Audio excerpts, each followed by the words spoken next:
Hello students, कैसे हैं आप सभी। उम्मीद करता हूँ सब बढ़िया होंगे। मैं शोभित पांडे स्वागत करता हूँ आप सभी का करियर मेकर एकेडमी के यूट्यूब चैनल सीएमए धौलपुर में। और आज अपन पढ़ने वाले हैं क्लास 12 फिजिक्स का करंट इलेक्ट्रिसिटी का लेक्चर नंबर 5, जिसमें अपन लोग डिस्कस करेंगे ओम्स लॉ। वैसे तो ओम्स लॉ सुना सुनाया है, आप लोगों ने 10th क्लास में भी अच्छी तरीके से ओम्स लॉ पढ़ा है, पर क्या वो पूरा था? क्या उससे आपको सब कुछ समझ में आ गया? तो अपन वही सब कमियां जो 10th क्लास में नहीं होती हैं वो 12th क्लास में अपन लोग पढ़ने वाले हैं। तो 12th क्लास में किसी भी बोर्ड में आप चले जाइए, ओम्स लॉ होता है, इसके ऊपर क्वेश्चन भी बनते हैं और एक बहुत फेमस टॉपिक होता है, बहुत फ्रिक्वेंटली यूज होता है। मैं ओम्स लॉ को आपको दो वीडियोस में पढ़ाऊंगा। एक आज वाला वीडियो है, इस वाले वीडियो में अपन डिस्कस करेंगे ओम्स लॉ डेफिनेशन क्या है, ओम्स लॉ का बेसिक फंडामेंटल सारा क्लियर करेंगे इस वीडियो में। नेक्स्ट वीडियो में ओम्स लॉ का डेरिवेशन आएगा, डिडक्शन ऑफ ओम्स लॉ, और ओम्स लॉ का सेकंड टायर, मतलब दो, एक तो बेसिक जो कि आज कवर करेंगे और एक नेक्स्ट वीडियो में जिसमें कंप्लीट हो जाएगा। तो चलिए शुरू करते हैं आज की वीडियो को। देखिए, ओम्स लॉ को समझने से पहले अपन ये देखते हैं कि क्या कहीं अपन ये पहले तो नहीं पढ़ रखा, या कहीं इसका कुछ कॉन्सेप्ट अपन पहले पढ़ चुके हैं क्या। डेफिनेशन पे जाने से पहले अपन ये चेक करेंगे क्या कहीं ऐसा तो नहीं है कि इसका कॉन्सेप्ट अपन को आता हो। या दोस्तों, अपन को इसका कॉन्सेप्ट आता है, चलिए चेक करते हैं। भूल जाइए कि अपन ओम्स लॉ पढ़ रहे हैं, अपन के पिछले 4 वीडियोस की बेसिक नॉलेज को अपन यूज करते हैं। देखिए, देयर इज अ कंडक्टर, ये कंडक्टर है जिसका लेंथ L है और क्रॉस सेक्शन एरिया A है। इसके पर यूनिट वॉल्यूम में लगभग 10 टू की पावर 29 फ्री इलेक्ट्रॉन्स होते हैं, है ना।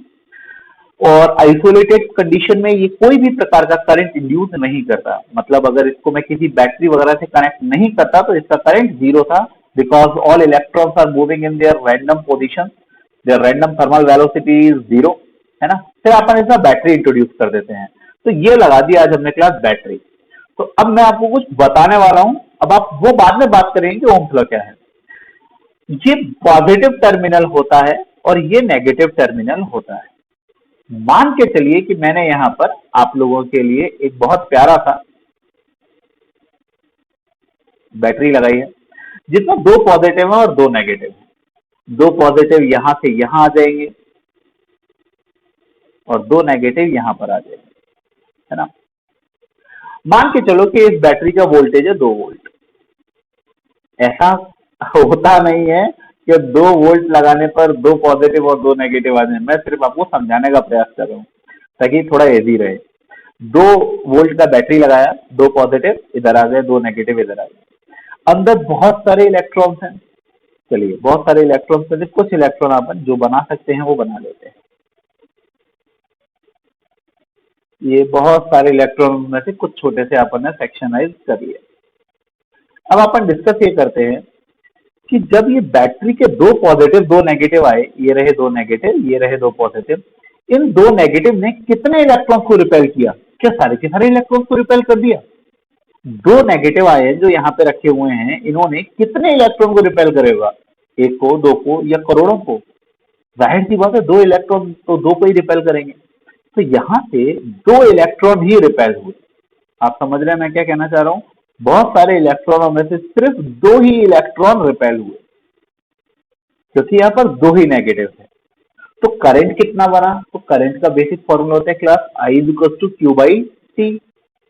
क्यू क्या होता है? Q equal to N E, और टाइम मैंने ले लिया, मान के चलिए 1 second. N E, N N मतलब नंबर ऑफ इलेक्ट्रॉन, कितने इलेक्ट्रॉन गए? 2 ई, और ये 1। तो करंट कितना बना क्लास? 2 ई। करंट कितना बन रहा है अपने पास? 2 ई। क्लियर? करंट कितना बना अपने पास? 2 ई। अब मैंने क्या कहा कि नहीं यार, मैं बैटरी का वोल्टेज बढ़ाता हूं। मेरी बात को बहुत ध्यान से सुनना क्लास, अब यहां से आपकी बेसिक नॉलेज इंप्रोवाइज होगी। मैंने कहा नहीं, मैं एक पॉजिटिव एक नेगेटिव और बढ़ाता हूं। मैं यहाँ पर 3 वोल्ट का पोटेंशियल लेता हूं। कितना? 3 वोल्ट का। तो यहाँ से 3 नेगेटिव आ जाएंगे और 3 पॉजिटिव आ जाएंगे। अब ये 3 नेगेटिव कितने इलेक्ट्रॉन को रिपेल करेंगे? करोड़ों को? नहीं, 3 को। तो पहले 2 रहे थे, अब 3, तो अब आपका करंट कितना हो गया? 3 ई। तो अब मेरा करंट कितना बन गया क्लास? 3 ई। समझ रहे हैं आप? क्या वोल्टेज बढ़ाने पर करंट बढ़ा? हाँ, बिल्कुल बढ़ा सर। क्यों बढ़ा? क्योंकि पोटेंशियल डिफरेंस ज्यादा हो गया, ज्यादा इलेक्ट्रॉनों को रिपल्शन मिल रहा था। मैंने कही नहीं यार मजा नहीं आया, चलिए अपन एक काम करते हैं और एक पॉजिटिव बढ़ा लेते हैं। तो एक पॉजिटिव एक नेगेटिव और बढ़ाया, अब वोल्टेज हो गया मेरा 4 वोल्ट। अब यहाँ से कितने इलेक्ट्रॉन रिपेल होने वाले हैं, आपको वैसा 4। तो कितना करंट बनेगा, 4E करंट बनेगा। समझ में आया आपको? क्या अगर अगली बार मैं 5 वोल्ट कर दूं तो 5E का करंट बनने वाला है, और उसकी अगली बार अगर मैं 6 वोल्ट कर दूं तो क्या 6E करंट बनने वाला है? Yes sir. तो ये सिर्फ एक एग्जाम्पल है क्लास, ये सिर्फ एक एग्जाम्पल है। ऐसा मत समझना कि हर बार ऐसा ही होगा कि 2 लगाऊंगा तो 2 ही बनेगा। ये मैंने सिर्फ आपको समझाने के लिए एक बेसिक चीज ले ली थी, है ना। इसको अपन थोड़ा सा और अलग तरीके से भी समझ सकते हैं। जरूरी नहीं है कि दो ही नेगेटिव को रिपेल करें, ऐसा कुछ नहीं है। सिर्फ मैंने आपको समझाने के लिए एक डेमोन्स्ट्रेशन सा दिया था। ऐसा कोई कंपल्शन नहीं है कि दो नेगेटिव को ही रिपेल करेंगे। इसका एक और एग्जांपल चलिए लेकर चलते हैं। जैसे मान के चलिए मैंने यहाँ पर 1 वोल्ट की बैटरी लगाई, तो एक पॉजिटिव एक नेगेटिव, एक पॉजिटिव एक नेगेटिव। हो सकता है 4 इलेक्ट्रॉन रिपेल हो गए हों। कितने? 4 इलेक्ट्रॉन। अब आपको समझ में आएगा करंट कितना बना, 4E। मैंने अगली बार कहा कि नहीं मैं 2 वोल्ट की बैटरी लूंगा, ठीक है। कितने वोल्ट की? 2 वोल्ट की। तो यहाँ पर 2 वोल्ट हो गया। अब एक नेगेटिव 4 इलेक्ट्रॉन को रिपेल कर रहा था, दो दो कितना करेंगे, 8 को। तो करंट कितना बन जाएगा क्लास, 8E। अगली बार मैंने लिया 3 वोल्ट, तो करंट कितना बनने वाला है, 12E। उसके अगली बार मैंने ले लिया 4 वोल्ट, तो करंट कितना बनने वाला है, 16E। इस प्रकार से काम होता है। क्या मेरी बात क्लियर है? तो क्या मैं ये कह सकता हूं कि voltage is proportional to current, या current is proportional to voltage? अगर मैं किसी कंडक्टर वायर में वोल्टेज बढ़ा रहा हूं तो क्या उसके अंदर करंट बढ़ेगा? हाँ। क्या ये बात अपन पिछले 2 वीडियोस से जानते हैं?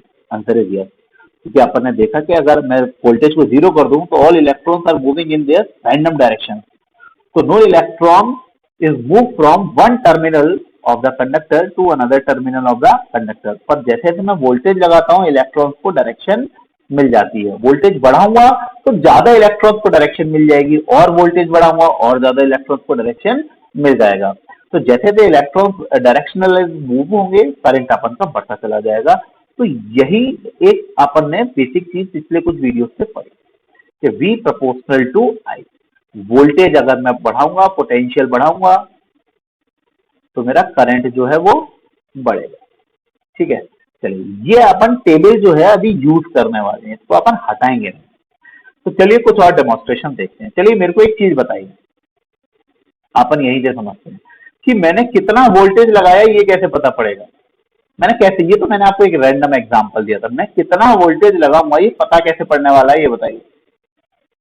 सब जानते हैं सर, पोटेंशियल नापने के लिए तो अपन को, पोटेंशियल डिफरेंस चेक करने के लिए अपन को वोल्टेज लगाना पड़ता है, सॉरी वोल्ट मीटर लगाना पड़ता है, और volt meter always connected in parallel. तो वोल्ट मीटर लगाने से यहाँ पर पैरेलल में, बैटरी के पैरेलल में आप वोल्ट मीटर लगाइए तो आपको ये पता पड़ जाएगा कि कितना वोल्टेज यहाँ से ड्रॉन हो रहा है। या तो यहाँ इसके पैरेलल लगाइए या इसके पैरेलल लगा सकते हैं कंडक्टर पे। और करंट कितना ड्रॉन हो रहा है उसको पता करने के लिए आपको सीरीज में एमीटर लगाना पड़ता है। तो 2 डिवाइस अपन को चाहिए, एक एमीटर और एक वोल्ट मीटर। एक एमीटर और एक वोल्ट मीटर। इसको ऑन ऑफ करने के लिए एक स्विच चाहिए होता है यहाँ पर, तो की कहते हैं उसको। फिजिक्स में स्विच को अपन की बोले। अच्छा एक बात बताइए, मैंने यहाँ पर 1 वोल्ट लगाया था, अचानक 2 वोल्ट कैसे लगा दिया? क्या मैंने बैटरी चेंज कर दी? सुनिएगा सवाल को। मैंने 1 वोल्ट का पोटेंशियल लगाया था, फिर मैंने 2 वोल्ट कर दिया, क्या मैं बैटरी चेंज करूंगा? सर यही तो रास्ता है। फिर मेरे को अगर 3 वोल्ट करना होगा फिर एक नई बैटरी लगाऊंगा, तो यार फिर मैं एक्सपेरिमेंट कैसे करूंगा? मैं तो बैटरी चेंज करता रह गया। तो इसके लिए एक उपाय है, एक वेरिएबल रेजिस्टेंस लगा दिया जाता है यहाँ पर। वेरिएबल रेजिस्टेंस को अपन कहते हैं रियोस्टेट, RH से रिप्रेजेंट करते हैं। रियोस्टेट क्या होता है? इसमें वेरिएबल रेजिस्टेंस होता है। अभी दिखाता हूँ क्या होता है ये। जब अपन रियोस्टेट की बात करते हैं तो अपन कहेंगे कि इसमें इसको मूव करके वोल्टेज को कम या ज्यादा कर सकते हैं। ये वोल्टेज को कंट्रोल करने के काम में आता है डीसी में, काय में? डीसी में। एसी में यही काम कौन करता है वो अपन पढ़ेंगे जब अपन ऑल्टरनेटिंग करंट पढ़ेंगे। चॉक कॉइल्स करती हैं, चलिए मैंने बता दिया। चॉक कॉइल्स एसी को कंट्रोल करती हैं, डीसी को कंट्रोल रोएस्टेट करता है। चलिए, तो ये अपन ने कुछ इंस्ट्रूमेंट इसमें लगाए इस एक्सपेरिमेंट को समझने के लिए। चलिए अगले स्लाइड को देखते हैं जरा। ये देखिए, ये मेरे पास एक छोटा सा डायग्राम है, तो है ये आपको किताबों में मिलेगा, ये बुकिश डायग्राम है, ठीक है ना। बुक वगैरह पढ़नी हो तो अपन इस डायग्राम की हेल्प लेंगे। बट अगर अपन प्रैक्टिकल लैब में जिस दिन जाएंगे उस दिन कैसे सेटअप करेंगे वो देखिए। ये एक ड्राई सेल होगा, ये लेक्लांसी सेल या डेनियल सेल कुछ भी हो सकता है, ठीक है। या साधारण अपन का डीसी बैटरी जो टॉर्च में वगैरह लगती है ना, वो वाली बैटरी भी हो सकती है। They are known as dry cell. पहली बात तो ये बता दूं बेटा कि जो ओम लॉ है वो सिर्फ डायरेक्ट करंट के लिए ही है, डीसी के लिए। एसी में ये कुछ काम नहीं करेगा, पहली चीज, ठीक है। ओम्स लॉ डीसी के लिए। तो ये एक सेल, सेल का पॉजिटिव टर्मिनल एमीटर से लगाया हुआ है, देखिए अपन ने, है ना। मैंने कहा था ना यहाँ पर अपन को देखिए पॉजिटिव टर्मिनल सेल का एमीटर से लगाना पड़ेगा अपन को, तभी तो अपन करंट नापेंगे सर्किट में। एमीटर का टर्मिनल अपन के ये अननोन रेजिस्टेंस, ये यूनिफॉर्म रेजिस्टेंस, यानी कि यही है अपन का कंडक्टर, यही है अपन का कंडक्टर, क्योंकि कंडक्टर में ही रेजिस्टेंस होता है क्लास। अभी इस चीज को पढ़ेंगे, पर अभी के लिए आप ये मान लीजिए कि यही आपका कंडक्टर है और इसके पैरेलल में लगा रखा है वोल्टमीटर, जैसे मैंने कहा था कि अपन यहां लगा सकते हैं, ठीक है। चलिए और समझते हैं। और फिर इसको लगा रखा है रोएस्टेट से, ये है वो रोएस्टेट डिवाइस जिसको मैं कह रहा था कि ये वेरिएबल रेजिस्टेंस है, और फिर इसको एक की से जोड़ दिया। तो ये बुक में आपको ऐसा दिखेगा कि एक बैटरी है, ये रही बैटरी, बैटरी का पॉजिटिव एमीटर के पॉजिटिव से कनेक्टेड है और एमीटर कनेक्टेड है सीधा सीधा आपके। अच्छा, इन दोनों को जरा हटा के देखोगे आप, इसको और इसको भूल जाओ, तो बैटरी है और ये वायर है, इसको भी भूल जाओ और इसको भी भूल जाओ, तो बैटरी और वायर का खेल था। फिर इसको ऑन ऑफ करने के लिए अपन ने कहा कि नहीं साहब स्विच तो होना जरूरी है, तो ये स्विच आ गया। एमीटर करंट बताएगा, एमीटर आ गया। वोल्ट मीटर वोल्टेज बताएगा, वो आ गया। और रोएस्टेट बार बार वोल्टेज को कम या ज्यादा करेगा, तो ये सब आ गया। तो हमने देखा कि किस तरीके से अपन को किताब में डायग्राम मिलेगा और किस तरीके से अपन को ये डायग्राम को समझना होता है, ठीक है क्लास। चलिए, ये देखिए आपका कुछ डेमोन्स्ट्रेशन कर रखा है मैंने। ये वोल्टेज है, ये भाई साहब वोल्टेज है, ये करंट निकल है, इन दोनों की बहुत अच्छी दोस्ती है। ये कह रहा है वोल्टेज कि भाई तू इस वायर में से चला जा, वोल्टेज लगाएंगे तो ये चला जाना चाहिए। और ये कौन आ गया, हिटलर टाइप, ये आपका ओम लॉ है, ओम रजिस्टर। ये कौन है, रजिस्टर। अब ये क्या होता है पढ़ेंगे अभी। ये इसको रोक रहा है, देखिए कि नहीं फ्लो मत हो, फ्लो मत हो। तो यही ओम लॉ का कॉन्सेप्ट है, रेजिस्टेंस वोल्टेज और करंट के बीच का रिलेशनशिप। चलिए तीसरी स्लाइड पे चलते हैं। ये तीसरी स्लाइड, ये देखिए यही थे आपके जॉर्ज साइमन ओम। कौन, जॉर्ज साइमन ओम। ये कारनामा इन अंकल ने 1828 में किया था, 1828 में, ठीक है। ये simple basic circuit, basic voltage और कंडक्टर रजिस्टर। फिर उसके अंदर बैटरी लगाने के बाद अपन ने वोल्टेज नापने के लिए वोल्ट मीटर लगाया, करंट नापने के लिए एमीटर लगाया, बहुत सारी चीजें लगी। बेसिक सर्किट यही था, ठीक है। स्टेटमेंट क्या है जो आप लोगों ने क्लास 10th में पढ़ा था, 12th में भी आएगा। उस स्टेटमेंट से पहले की ये दो स्लाइड थी जो कि जानना जरूरी था कि अरे ये तो अपन को आता है। क्या आता है अपन को, V proportional to I, voltage बढ़ाऊंगा तो करंट बढ़ेगा। ये आता है कि नहीं, ये बताइए। बिल्कुल आता है। तो देखिए ये क्या कह रहे हैं, ये कह रहे हैं कि Ohm's law state that the voltage across a conductor is directly proportional to the current flowing through it. यहीं तक है बेसिकली, बात देखी जाए तो यही तक है कि किसी भी कंडक्टर के अक्रॉस अगर मैं बैटरी यानी कि पोटेंशियल लगाता हूं, उसी रेशियो में उसमें करंट फ्लो होगा। उतना नहीं, बराबर नहीं है, प्रोपोर्शनल है, बराबर नहीं है, प्रोपोर्शनल है। बढ़ाएंगे तो बढ़ेगा, घटाएंगे तो घटेगा, ठीक है। तो ये जो लाइन है ये आप लोगों ने 10th में वैसे ही तो छोड़ दी थी, है ना, कि इसको तो रट लो। पर इसी का गेम है क्लास 12 पढ़ेंगे अभी। Provided all physical conditions. अच्छा, फिजिकल कंडीशन माने क्या, चलिए मैं फिजिकल कंडीशंस के माने को बता देता हूँ। लेंथ, एरिया और नेचर ऑफ मटेरियल,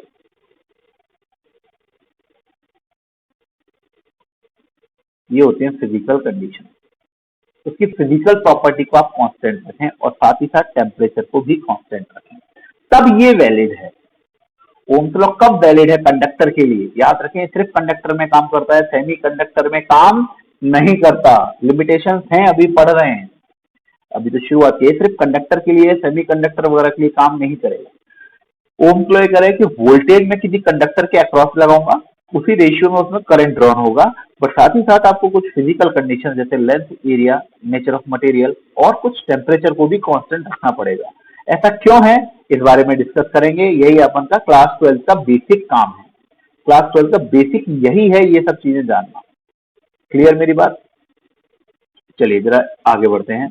तो इस स्टेटमेंट के संग इन्होंने मैथमेटिकली इसको कैसे लिखा? V proportional to I, proportional हटाया तो एक कांस्टेंट लगाया R। जो भी मेरे स्टूडेंट्स हैं 11th के 12th के, वो सब एक बात जानते हैं, मैंने दो चीजें बोली हुई हैं। एक तो जो डेफिनेशन होती हैं वो हमेशा आपको सिर्फ फॉर्मूला देती हैं, वो भी वो फॉर्मूला जो आपको यूनिट वगैरह देता है बेसिक, और वो फॉर्मूला यूज करके अपन डेरिवेशन करते हैं जो कि एक्चुअल डिपेंडेंसी बताता है। पहली चीज तो ये बताई हुई है, और दूसरी चीज ये बताई हुई है कि जब भी कभी कोई डेफिनेशन लिखो तो उसका मैथमेटिकल एक्सप्रेशन जरूरी है। तो ये V is equal to R I, ये ओम्स ने बताया, ये लिखा हुआ है V is equal to I R या आर आई। इस इक्वेशन से अपन करंट भी निकाल सकते हैं, ये निकाला हुआ है देखिए करंट अपन ने। इस R को नीचे ले जाइए और यहाँ से रेजिस्टेंस भी निकाल सकते हैं V अपॉन आई। अब एक्चुअल में ओम्स ने इस वाले स्टेटमेंट पर बहुत फोकस किया है।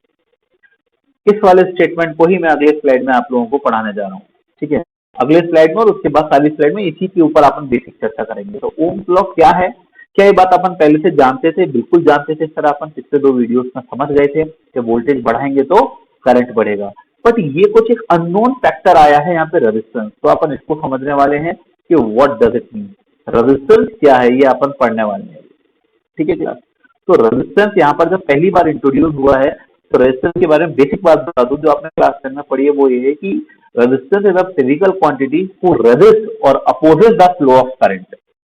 पर आपने बस यही पढ़ा है, अब बहुत डिटेल में पढ़ने वाले हैं। चलिए अगले स्लाइड को जरा देखते हैं क्या कह रहा है। Ohm's law is only hold true for the provided temperature, मतलब टेम्परेचर फिक्स कर दोगे तभी अपन कर सकते हैं। वेरिएबल टेम्परेचर की ओम्स लॉ डिफाइन नहीं है। And other physical factor remain constant. वो कौन कौन से फैक्टर है वो मैंने आपको बता दिया। Current is affected by temperature, मैं बताऊं क्यों, बड़ा ही इंटरेस्टिंग आंसर है इसका। देखिए एक कंडक्टर है, चलिए ये लिया मैंने एक कंडक्टर, इसके अंदर बहुत सारे इलेक्ट्रॉन्स हैं। इसके अंदर मान के चलिए 27 डिग्री सेल्सियस पर मैंने सारा काम किया हुआ है। अब ये इलेक्ट्रॉन भाग रहे हैं और बीच में रखे हुए अपने एटम से ये टकरा रहे हैं, बीच में जो एटम्स हैं उनसे ये टकराएंगे। अब इमेजिन करो कि अगर मैं टेम्परेचर को बढ़ाता हूँ, क्लास बहुत ध्यान से, अगर मैं 127 डिग्री सेल्सियस टेम्परेचर कर देता हूँ कंडक्टर का, क्या जो एटम्स है वो वाइब्रेट करेंगे? हाँ बिल्कुल करते हैं। टेम्परेचर बढ़ाने पर जो एटम्स होंगे वो वाइब्रेट करेंगे। तो वाइब्रेट करेंगे तो इलेक्ट्रॉन को जाने के लिए जो जगह मिल रही थी वो कम हो गई या ज्यादा हो गई? जैसे ये दो एटम रखे हुए हैं, इलेक्ट्रॉन इनके बीच में से निकल रहा है, तब ये वाइब्रेट कर रहा है, तो कोलाइड होने की जो संभावना है, प्रोबेबिलिटी है, वो ज्यादा हो गई या कम हो गई? ज्यादा हो गई। तो अब इलेक्ट्रॉन कोलाइड करेगा ज्यादा। तो टेम्परेचर बढ़ाने से कॉलिजन बढ़ जाते हैं। किसके कॉलिजन? इलेक्ट्रॉन के और एटम के। कॉलिजन बढ़ाने से क्या होता है, इलेक्ट्रॉन ज्यादा टकराएगा तो एनर्जी लूज ज्यादा करेगा, एनर्जी लूज ज्यादा करेगा तो देर में पहुंच पाएगा एक एंड से दूसरे एंड तक, टाइम जो होगा वो बढ़ जाएगा। और करंट के फॉर्मूले में अगर टाइम बढ़ गया तो करंट घट जाएगा, इसलिए करंट घट जाता है। तो टेम्परेचर से अफेक्टेड हुआ कि नहीं? बिल्कुल हुआ। आपके घर में लाइट बल्ब है, टेम्परेचर बढ़ जाता है, डिम हो जाता है। इलेक्ट्रिक टोस्टर, ये सारे जो मैं एग्जांपल ले रहा हूं ना, ये वॉयलेट करते हैं ओम्स लॉ को, मतलब ओम्स लॉ यहाँ काम नहीं कर पाता है। An example of this is a filament of light bulb. इसका example filament of light bulb, electric toaster, आपकी पानी गर्म करने की घर में जो रॉड रहती है वो, हीटर, ये सब इसको वॉयलेट करते हैं। कैसे करते हैं वो अगले वीडियो में पढ़ने वाले हैं। यहाँ पर अभी तो बेसिक पढ़ रहे हैं। फिलामेंट में क्या होता है, in which rise temperature rises as the current is increase, ठीक है। In the case current, sorry, in the case Ohm's law can not be applied, तो ओम्स लॉ अप्लाई यहाँ पे नहीं होता है। तो light bulb filament violate Ohm's law, ठीक है, ये वॉयलेट करता है ओम्स लॉ को। तो ये सब कैसे होता है ये अपन अपने नेक्स्ट वीडियो में पढ़ेंगे। अभी तो सिर्फ मेरे को ये बताना था कि ये जो ओम्स लॉ है, पहली बात तो ये डीसी के लिए है, किसके लिए, डायरेक्ट करंट के लिए है, ये सिर्फ कंडक्टर्स के लिए है। और साथ ही साथ ये टेम्परेचर अगर आप चेंज होने वाली डिवाइस को यूज कर रहे हो तो ये काम नहीं कर रहा, ये सिर्फ काम करेगा फॉर, ये लिखा हुआ है ना, constant temperature, temperature remain constant, और ये फॉर्मूला है इसका, ठीक है ना। ये एक, इसको अपन ओम्स लॉ का ट्रायंगल कहते हैं, जो मैंने नीचे शो कर रखा है, इसको आप देख सकते हैं बहुत अच्छे से। अगर आपको V निकालना है तो I और R का मल्टीप्लाई हो जाएगा, ये रहा I और R। आपको I निकालना है तो V अपॉन R हो जाता है, ये रहा V, ये रहा R।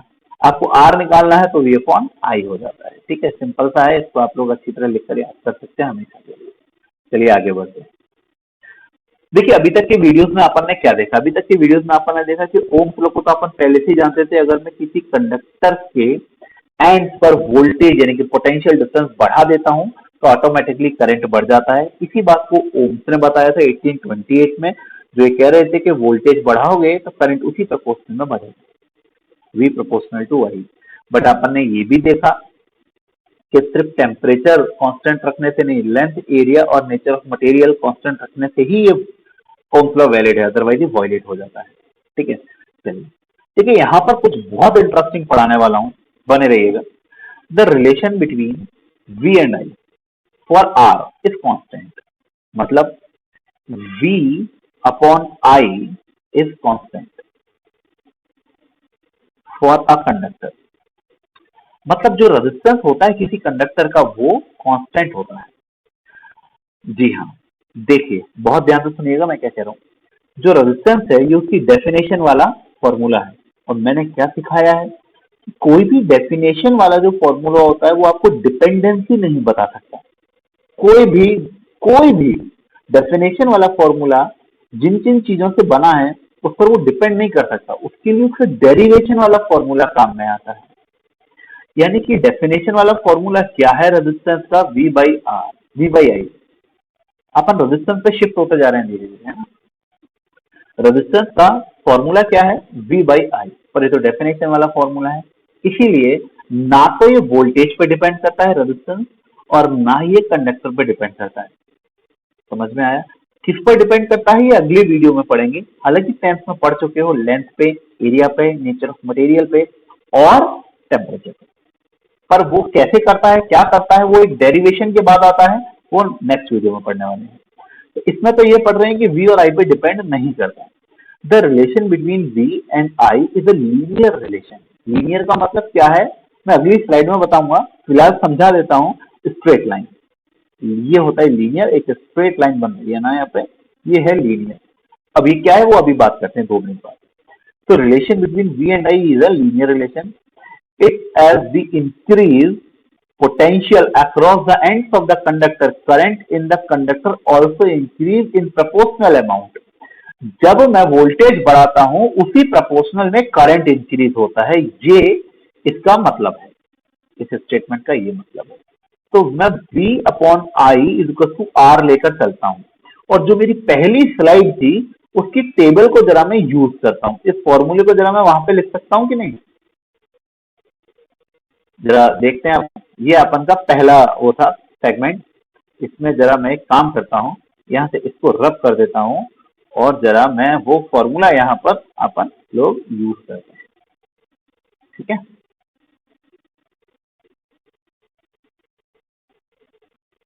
ये हट गया, बढ़िया। अब अपन यूज करते हैं V अपॉन आई। यहाँ पर पहले वोल्टेज कितना है क्लास, 1 वोल्ट, 1, और करंट कितना है यहाँ पर 4E अपॉन 4E, तो 1/4E, ये आया रेजिस्टेंस, ठीक, बहुत बढ़िया सर।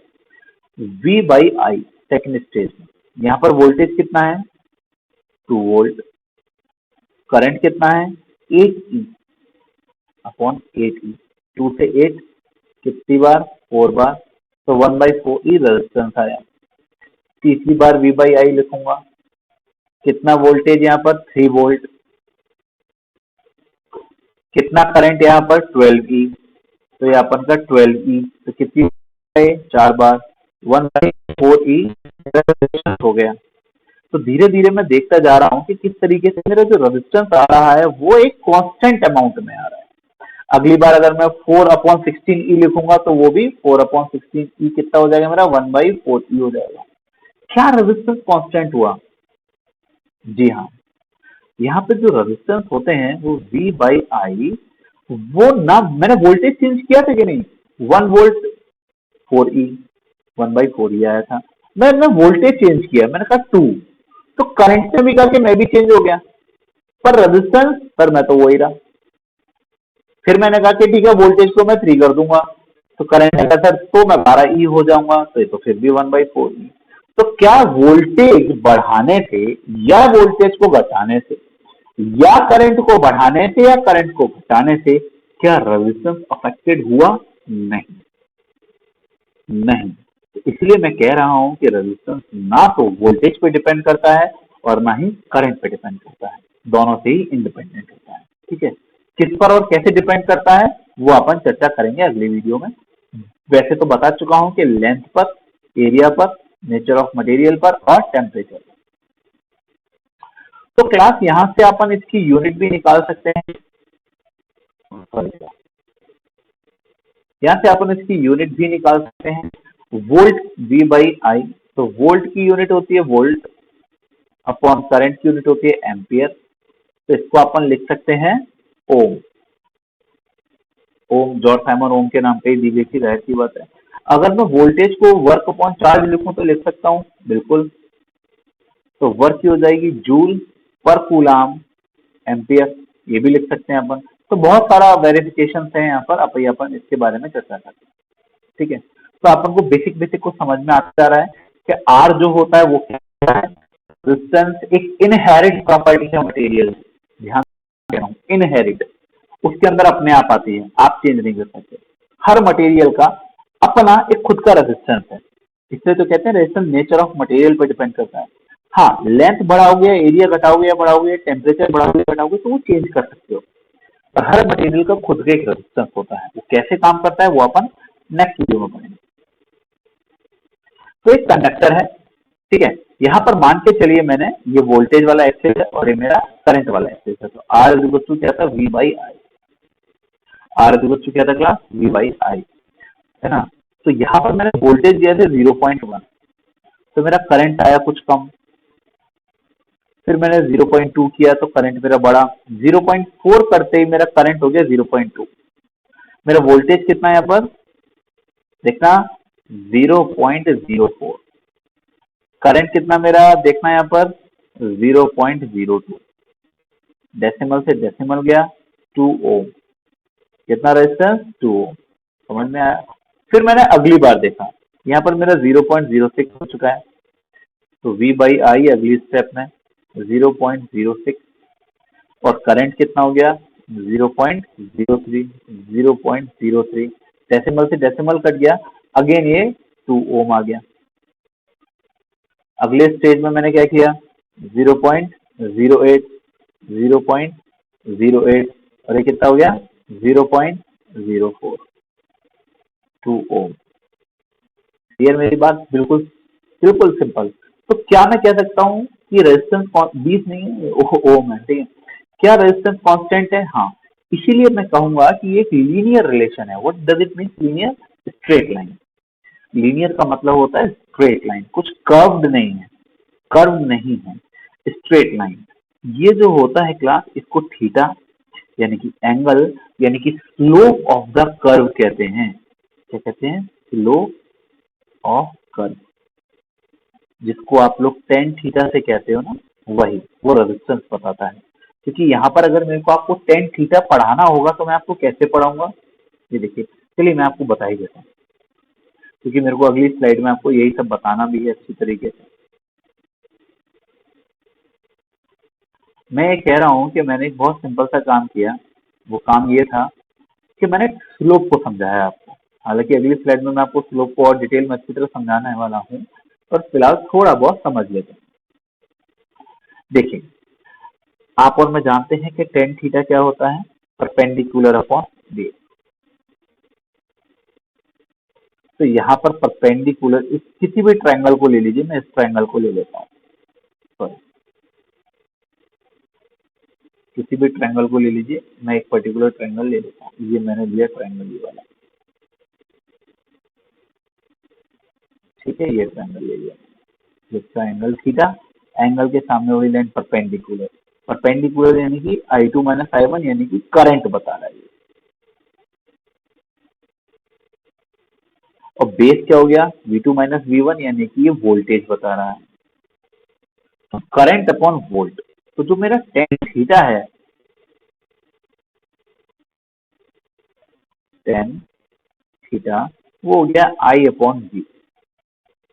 अगर मैं V बाई I कर दूं तो ये हो जाएगा 1 अपॉन 10, और ये V बाई I क्या होता है, R। तो अगर मेरे को रेजिस्टेंस निकालना है तो मेरे को थीटा के उल्टे हिसाब से चलना पड़ेगा। इसका मतलब क्या है वो मैं अगले स्लाइड में समझा रहा हूँ। देखिए, यहाँ पे मैंने दो वायर लिए हुए हैं, ठीक है, एक ब्लू कलर वाला वायर समझ लीजिए और एक रेड कलर वाला वायर समझ लीजिए। इसको 2 ओम और 40 ओम को अभी मत देखिएगा, मैं आपको वीडियो से ही समझा दूंगा। Resistance of the slope of the curve is m equals to tan theta. ये मैंने पिछले स्लाइड में आपको बताया ही था कि किसी भी V और I का जो रिलेशन होता है, उसका जो लाइन होती है वो रेजिस्टेंस बताती है, यानी कि स्लोप को बताती है। जरा इस वाले स्लोप को लेते हैं, ये tan थीटा, फर्स्ट वाले के लिए बात कर रहा हूँ, जल्दी के फर्स्ट वाले, ठीक है, इस वाले वायर के लिए, ये इसका थीटा।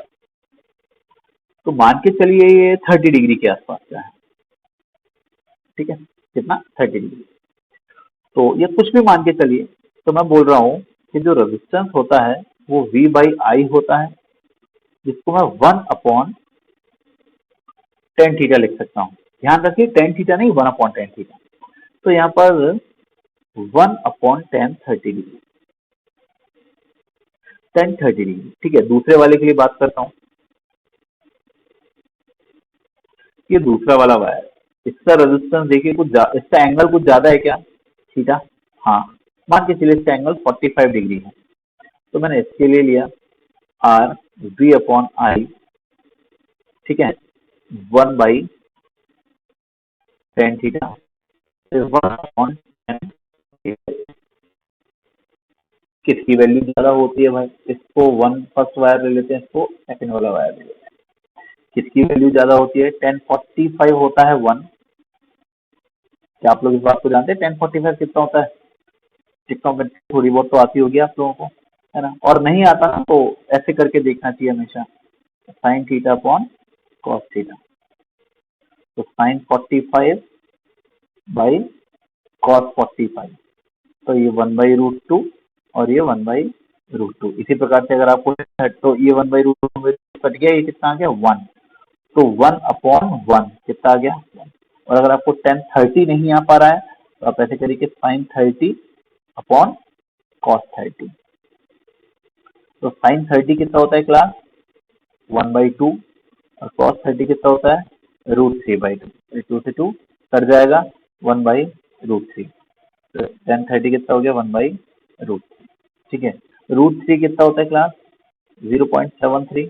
तो 1 अपॉन कुछ भी होता है 1 से, जाहिर सी बात है बड़ा हो गया, है ना, क्योंकि आप डेसिमल हटाओगे, जीरो से लगाएंगे तो 1 पॉइंट समथिंग समथिंग।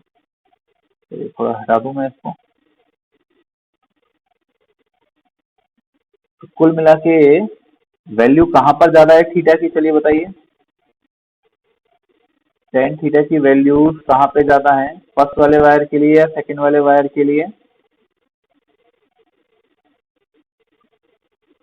ये 1030 था और ये 1 अपॉन 1045 डिग्री था।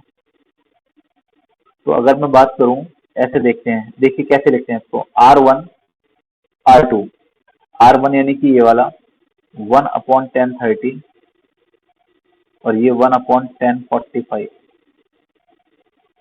ठीक है। तो बताइए 1030 वाली वैल्यू बड़ी थी, हाँ या ना, 1030 वाली वैल्यू बड़ी थी, तो ये वाला 1 से बड़ा था और ये वाला 1 था, ये वाला वैल्यू कितना था 1 था और ये वाली वैल्यू 1 से बड़ी थी 1/√3 थी। तो आपका R1 बड़ा हो गया। अब आप इन वैल्यूज को देखिएगा, ये R1 बड़ा है क्या? हाँ। R2 छोटा है क्या? हाँ। कुछ समझ में आया? आपको सिर्फ इतना समझना है, सिर्फ और सिर्फ इतना समझना है कि जहां पर एंगल छोटा होगा वहां पे रेजिस्टेंस ज्यादा होगा। बहुत सारे बच्चे इन क्वेश्चंस को नहीं कर पाते, आप लोग कर पाओगे। जहां पे जो एंगल होता है वो अगर छोटा होगा तो वहां पे रेजिस्टेंस जो होगा वो ज्यादा होगा। एंगल कम, रेजिस्टेंस ज्यादा। मगर ये बात भी ध्यान रखना क्लास की ये रटने वाली बात नहीं है, क्योंकि अगर आपने डायगोनल्स को चेंज कर दिया, डायगोनल कह रहा हूं सॉरी, अगर आपने कोऑर्डिनेट को चेंज कर दिया, अगर आपका वोल्टेज यहां पर आ गया और करंट यहां पर आ गया, सभी चीज उल्टी हो जाएगी।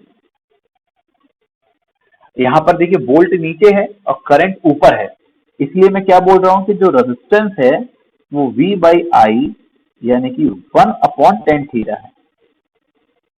तो रेजिस्टेंस और tan थीटा या थीटा इनवर्सली प्रोपोर्शनल है। थीटा कम तो रेजिस्टेंस ज्यादा, जैसे यहाँ पे था थीटा 30 था तो रेजिस्टेंस 40 था, थीटा 45 था तो रेजिस्टेंस 20 था। बट अगर मैं कोऑर्डिनेट को ही चेंज कर दूं तो क्या हो जाएगा? देखना, कोऑर्डिनेट को मैंने चेंज कर दिया, जरा अब अपन लेके चेक करें। अब आपका जो R होगा वो कितना हो जाएगा? V/I, और जो स्लोप होता है tan थीटा वो कितना हो जाएगा बताइए? Perpendicular upon hypotenuse. तो ये ट्राइंगल का परपेंडिकुलर ये वाली लाइन हुई, यानी कि वोल्टेज V, और बेस यानी कि करंट यानी कि I। तो R मेरा कितना हो गया? V/I यानी कि tan थीटा। तो यहाँ पर R is proportional to theta. तो रटना कुछ भी नहीं है, सबको समझना है। अगर मेरा वोल्टेज एक्स एक्सिस है और एम्पियर यानी करंट वाई एक्सिस है तो थीटा और रेजिस्टेंस इनवर्सली प्रोपोर्शनल है। और अगर मेरा एक्स एक्सिस करंट और वाई एक्सिस वोल्टेज है तो थीटा डायरेक्टली प्रोपोर्शनल है वोल्टेज से। उम्मीद है आपको समझ में आया होगा, और ये बहुत सारे कर्व अपन को मिलेंगे अगर अपन कंपटीशन की तैयारी की ओर जा रहे हैं। ठीक है क्लास? अगर मेरा वोल्टेज एक्स एक्सिस पर है और करंट मेरा वाई एक्सिस पर है तो theta is inversely proportional to resistance. और अगर कहीं मेरा करंट एक्स एक्सिस पर है और वोल्टेज वाई एक्सिस पर है तो theta is directly proportional to. अगर ऐसा होता, देखिए एक वायर ये रहा और एक वायर ये रहा, ये करंट है और ये वोल्टेज है, तो इसका एंगल कम है और इसका एंगल ज्यादा है, तो मैं कैसे लिखूंगा? देखिए R1 R2, ये फर्स्ट वाला वायर है, ये सेकंड वाला है, तो tan θ1 tan θ2। अब आप बताइए tan थीटा, थोड़ा ज्यादा कॉर्नर में हो गया, सॉरी, मैं इसको थोड़ा सा बीच में ले लेता हूँ। तो इसको लिखते हैं tan θ1 और इसको लिखते हैं tan θ2। बताइए किसका थीटा बड़ा है? इसका, सेकंड वाले का। तो ऐसे लिख दूंगा, ये बड़ा है तो इसका रेजिस्टेंस भी बड़ा होगा। इसका उल्टा हो गया, यहाँ पे रेजिस्टेंस देखिए छोटा था, यहाँ पे रेजिस्टेंस मैं कह रहा हूँ R2 का बड़ा होगा। ठीक है, तो इस प्रकार के क्वेश्चन उम्मीद करता हूँ कि आप कर लेंगे, और दिक्कत आए तो कमेंट में बताइएगा। अब चलिए बात करते हैं कुछ नॉन ओहमिक डिवाइसेस की, बड़ी इंटरेस्टिंग है। इसको नॉन लीनियर कंडक्टर्स भी कहते हैं। ठीक है, या नॉन लीनियर डिवाइसेस।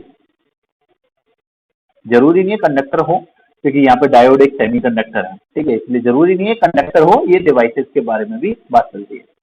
यहाँ पर आप हम देखिए इतनी देर से कह रहे थे कि ये लीनियर ग्राफ है।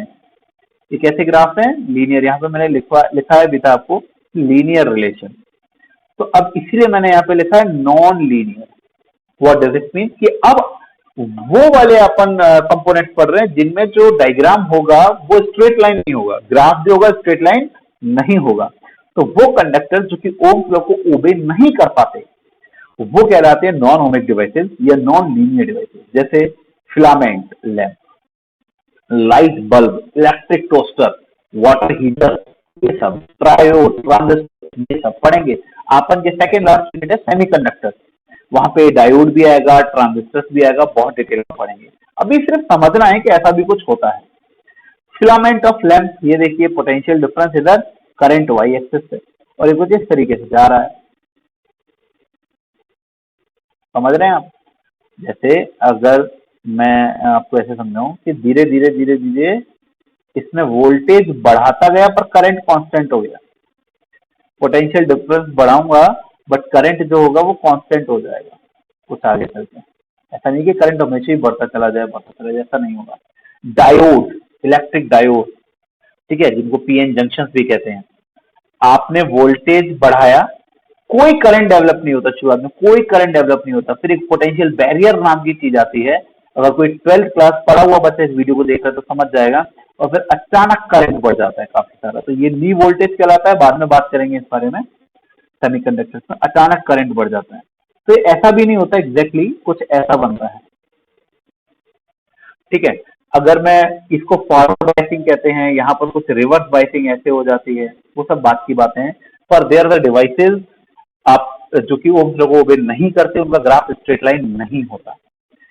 आपका टॉर्च बल्ब, किस बारे में बात कर रहा हूँ, इसके अलावा एग्जांपल्स बता रहा हूँ। ये मैंने यहाँ पर स्लाइड में सिर्फ 2 एग्जांपल देखे हैं, पर ऐसा नहीं कि 2 ही एग्जांपल्स होते हैं। आपका टॉर्च वाला बल्ब जो होता है वो, इसका एग्जांपल एक और है,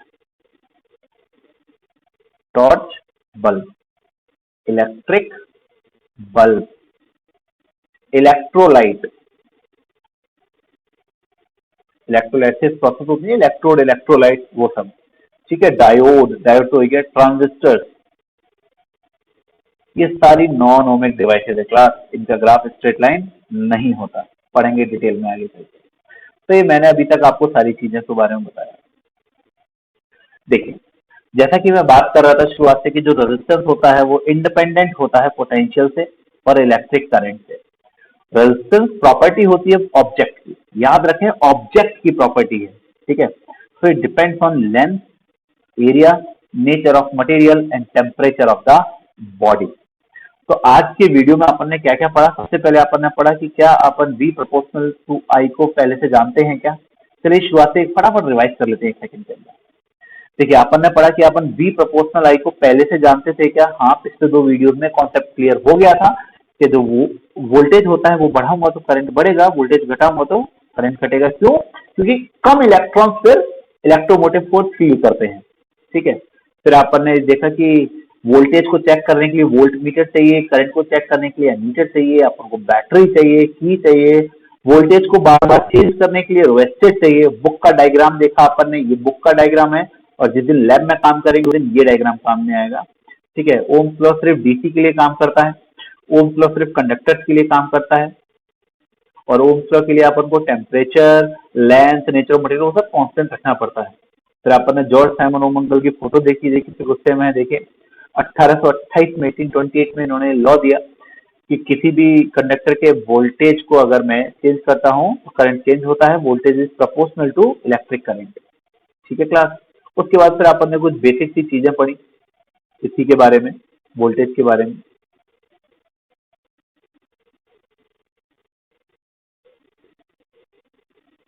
उसके बाद अपन ने इसमें एक डिटेल पढ़ी कि जो करंट है उसका टेम्परेचर से भी अच्छा खासा लेना देना होता है, ठीक है। तो वो सब चीजें अपन ने पढ़ी। फिलामेंट ऑफ बल्ब का एग्जांपल समझाया, कैसे करंट और टेम्परेचर डिपेंड करते हैं, वो अपन ने देखा, करंट एंड टेम्परेचर। हालांकि इसको मैं अगले वीडियो में और डिटेल में आपको पढ़ाने वाला हूँ, ठीक है। फिर अपन ने एक ट्रायंगल देखा, जिस ट्रायंगल से अपन तीनों फॉर्मूलों को आसानी से याद रख सकते हैं। फिर मैंने आपको समझाया कि किस तरीके से ए V और I का रिलेशन लीनियर होता है, यानी कि कांस्टेंट होता है। V और I के चेंज करने पर R चेंज नहीं होता, इसलिए रेजिस्टेंस हमेशा कांस्टेंट माना गया है। रेजिस्टेंस को चेंज करना है तो क्या चेंज करना पड़ेगा, ये लास्ट वीडियो में बता रहा था मैं आपको, लास्ट स्लाइड में पढ़ी, लेंथ, एरिया, मटेरियल या टेम्परेचर। अदरवाइज वोल्टेज और करंट तो रेजिस्टेंस इंडिपेंडेंट होता है, और वो अपन ने फर्स्ट वाली स्लाइड में से कुछ वैल्यूज रखकर चेक भी कर लिया। फिर अपन ने पढ़ा इसका ग्राफ एक स्ट्रेट लाइन होता है, और इससे रेजिस्टेंस अगर आपको निकालना है, जो लाइन होती है वो आपको क्या बताएगी, रेजिस्टेंस बताएगी। और इस रेजिस्टेंस को अपन स्लोप ऑफ द कर्व से यानी कि टेन थीटा से निकाल सकते हैं। टेन थीटा यानी कि परपेंडिकुलर अपॉन बेस। परपेंडिकुलर आपको यहाँ पे देखिए क्या बता रहा है, करंट को, और बेस क्या बता रहा है आपको, वोल्टेज को। तो जो रेजिस्टेंस होता है वो 1/10 थीटा होता है, क्योंकि समझाया ना मैंने अभी आपको, परपेंडिकुलर में क्या है, करंट है, और बेस में क्या है, वोल्टेज है। तो अगर मैं 10 थीटा लिखूंगा तो क्या आ जाएगा मेरा I/V, बट रेजिस्टेंस 1/R हो जाएगा, सही, ठीक है। फिर अपन ने और डिटेल में पढ़ा कि अगर मैं 2 वायर ले लूं तो मैं कैसे सिर्फ ग्राफ को देखकर ही इसके बता सकता हूं कि किसका रेजिस्टेंस ज्यादा और किसका कम है। तो अगर एक्स एक्सिस पर वोल्ट है और वाई एक्सिस पे करंट है, तो मैं बताऊंगा कि जिसका एंगल कम है उसका रेजिस्टेंस ज्यादा होगा, इस तरीके से। और अगर कहीं उल्टा है, इस तरीके से है, आई एक्स एक्सिस पे है और वोल्टेज वाई एक्सिस पे है, तो प्रोपोर्शनल होगा, इस तरीके से।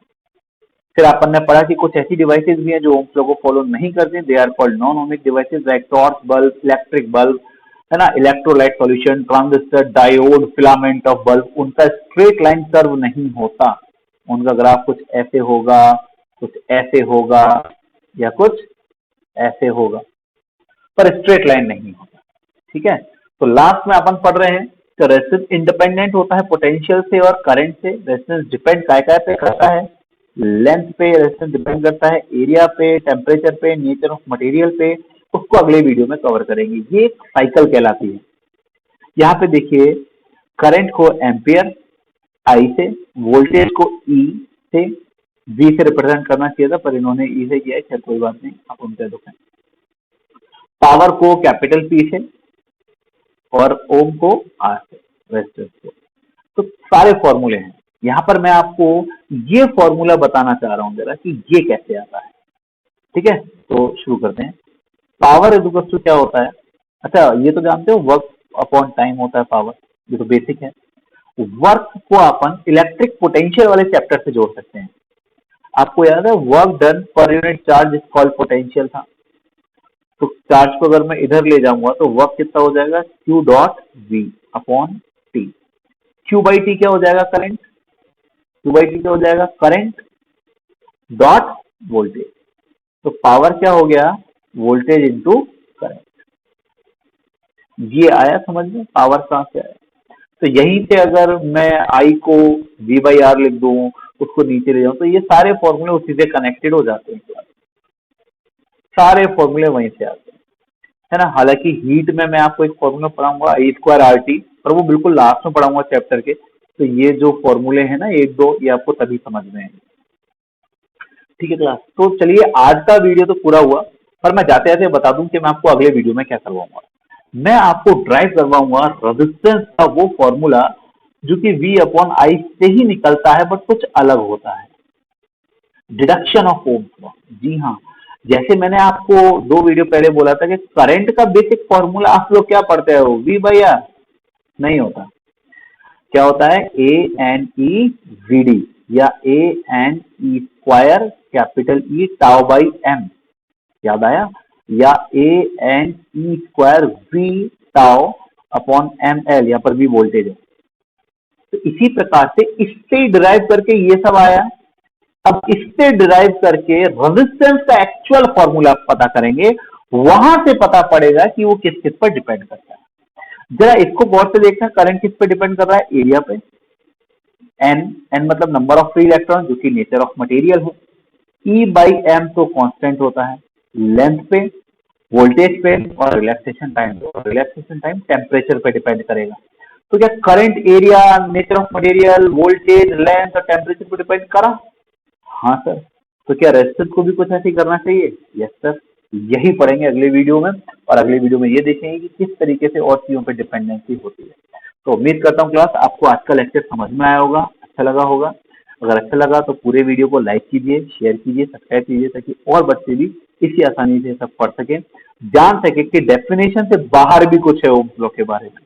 ठीक है क्लास, चलिए, थैंक यू, बाय बाय।